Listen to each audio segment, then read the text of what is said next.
Agani, Islam, Salam, Hetepu, Peace, Gino Lako Ni Nani, Chief Noble Bandele, once again. And this basically is part 2 to an ongoing legal case dealing with motions. Okay, so if you've seen the first video, it was the motion for discovery. But this one, we will be dealing with the motion to suppress. Alright, so before any of that, please subscribe and like the video, and you know, keep checking out more videos. Also, this video is not for legal purposes. Okay, I am not a lawyer. This is not legal advice. Okay, this is just my opinion. Okay, if you need legal advice, seek a lawyer. Okay, this is a pro se opinion on how I put together a motion. Okay, as a Moorish American, you know, we all have the right to fight for our rights. We have the right to challenge things in the court in a proper way. And so what I'm going to show today is continuing to show a proper way on how to file motions for a case. Now in this case, the motion is to suppress. Okay, so what is a motion to suppress? Motion to suppress is when you want to basically suppress or remove certain evidence from a case.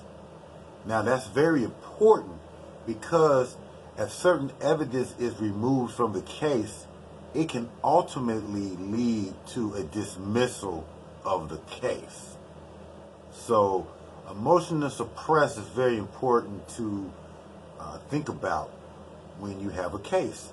So when is a motion to suppress would be really good?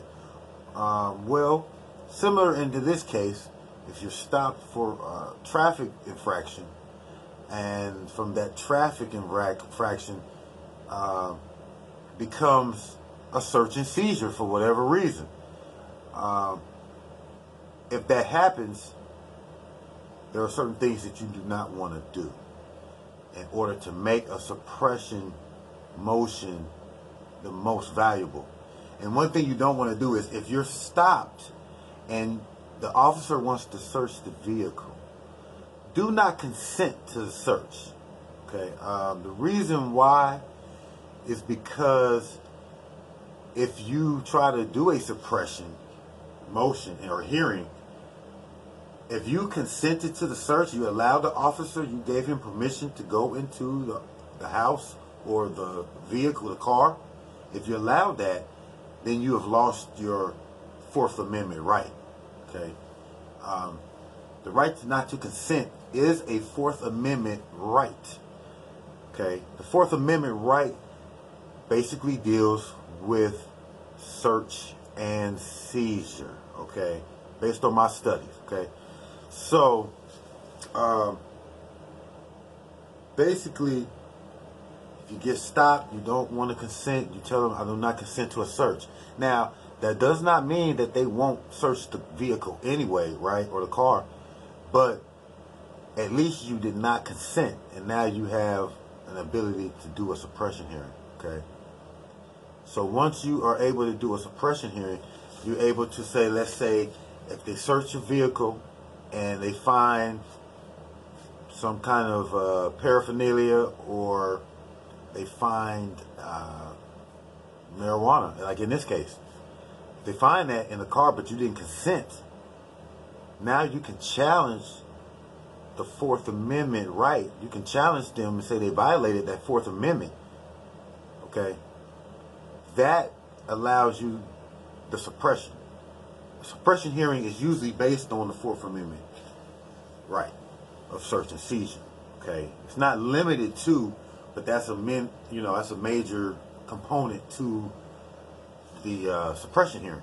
Okay, so if they violated your right, like a Fourth Amendment or some kind of due process violation, then you can suppress the evidence that is not be used in court or can't be used in trial.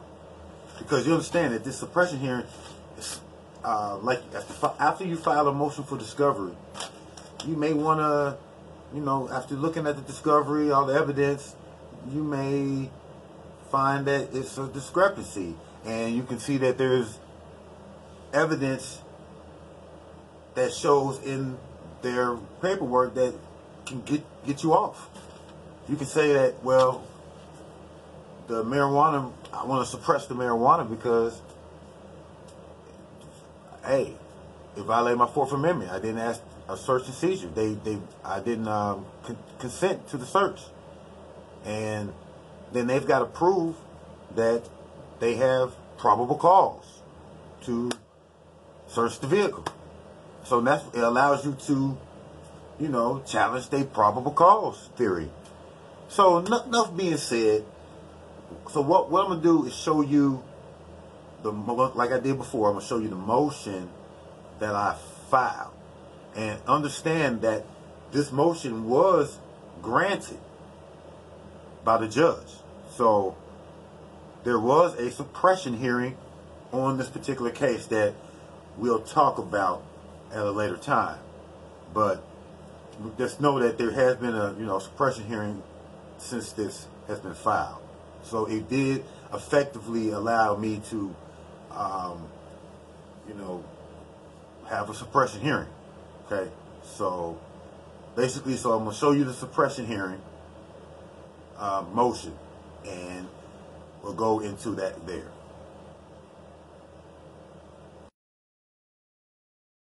Okay, we've went over this before. Basically, the front page, your title page, you're going to put your information like this.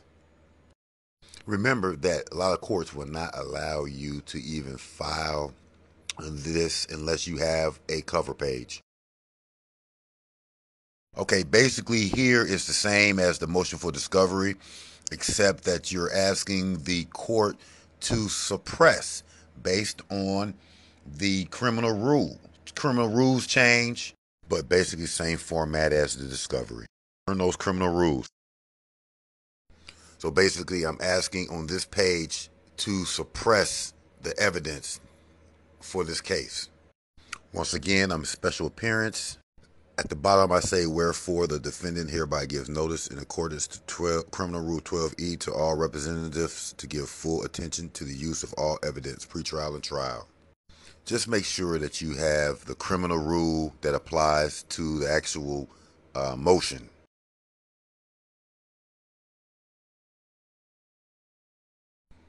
All right, now we're getting into the meat and potatoes of this actual motion, where we're dealing with the memorandum in support of motion to suppress. And it's going to be long. You got your relevant facts, issues presented, statement of facts, and argument. This is a basic one because it's basically a traffic violation. The more advanced the case, being more criminal case, felonies, the probably more extensive this will be. I'm looking at what they should have as expected evidence, bringing up probable cause, and then I'm looking at issues presented, whether the defendant is entitled to have a suppression and full disclosure of information. And this is based on the rules of criminal evidence 401 as to why I was pulled over and charged with drug abuse, and have I met the criteria of being not guilty. Now, the statement of facts is basically you giving your version of your understanding, your facts of the case. So when you look at this, I basically gave a narrative of what happened, just like the police officer gave a narrative of what happened. So I'm saying, on that day, October 14th, 2018, I was traveling down Minnesota, and then the officer was traveling the other direction. Then I'm saying that, they stopped me because of the plate. We have issues with the insurance. I'm trying to find it. She tries to say I'm nervous. Then she gets to snooping around, asking me if I have any container of marijuana or open container. Now, keep in mind, when you're doing your statement of facts, when I did my statement of facts, I'm basically giving a narrative to show my position and to prove my innocence. Like an officer will write his report so that it benefits him, you must write your statement of facts that it benefits you. Give the facts to prove your innocence. All right, now, this is the argument, which is, the most important part of the case. When you arguing, you're going to argue about the case, but you're going to use case law. If you look at this at the beginning, I'm using case law, and you're basically going to give your argument based on case law and constitutional law, okay, and state law. Basically, you're not going to argue anywhere else in this motion except where it says argument. Because this is a suppression argument, 9 times out of 10 it's going to be about the Fourth Amendment. So you want to find Fourth Amendment case law. I'm basically asking that, the law enforcement can't make a valid arrest unless it has probable cause. So I got case law. Then I say law enforcement officers may effectuate a brief stop of an individual, but only if they possess an articulable, reasonable suspicion. And I got another case law. So you see, so I'm also saying, Officer Payne lacked probable cause to justify the detainment or the citation. Okay. So I'm saying that the court must suppress all evidence so Officer Payne obtained.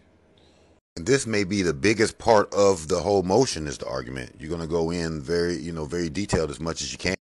So I basically argue Fourth Amendment. I'm arguing probable cause. I'm also arguing due process clause, all backed up by case law. So you must get case law, preferably in your state, but it doesn't have to be limited to the state. And probably it will be some kind of appellate case law.